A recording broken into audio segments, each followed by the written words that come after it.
ফিলিস্তিনকে রক্ষা করার জন্য। আমরা আরো বলতে চাই, এই ফিলিস্তিন আমার নবী হযরত মুহাম্মদ সাল্লাল্লাহু আলাইহি সাল্লাম ফিলিস্তিনি বাইতুল আকসায় নামাজ পড়ে মিরাজ করেছিল।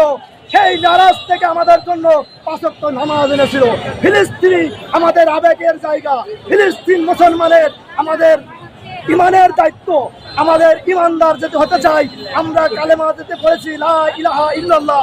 এই কালেমার ভিত্তি আছে ফিলিস্তিন, এই কালেমার ভিত্তি আছে বাইতুল আকসা, এই কালেমার ভিত্তি মক্কা মদিনা, এই কালেমার ভিত্তি আমার আল কুরআন, আমার রাসূলের হাদিস।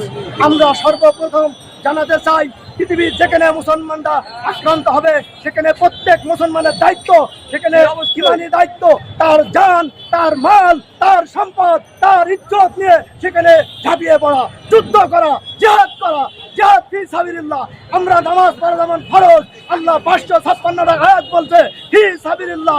তোমরা কেন এখনো জিহাদ করছো না? তোমরা কেন এখনো সেই অসহায় নারী, পুরুষ, শিশু তাদের দুঃখ কষ্টের জন্য তোমরা তাদের সামনে যাচ্ছ না? তোমাদের কি হলো এমন?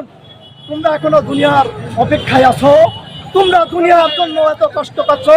তোমাদের জন্য রয়েছে জান্নাত, তোমরা সেই জান্নাতে যাবা। তোমরা দুনিয়ার মোহে কেন পড়ে আসো?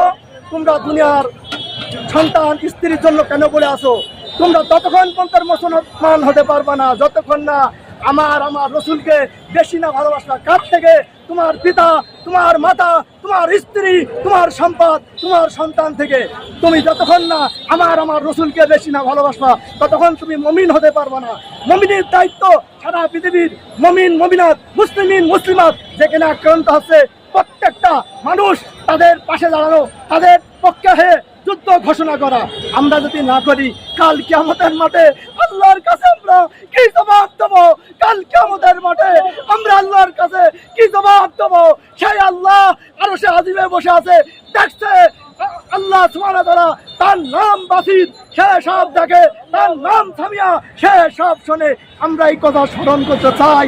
আমরা যারা কালেমা স্বীকার করেছি লা ইলাহা ইল্লাল্লাহ, প্রত্যেক মুসলমানের দায়িত্ব মুহাম্মদ রাসূলুল্লাহ। যারা এই কালেমা পড়েছি প্রত্যেক মুমিনের দায়িত্ব আমরা সেই ফিলিস্তিনি মা বোন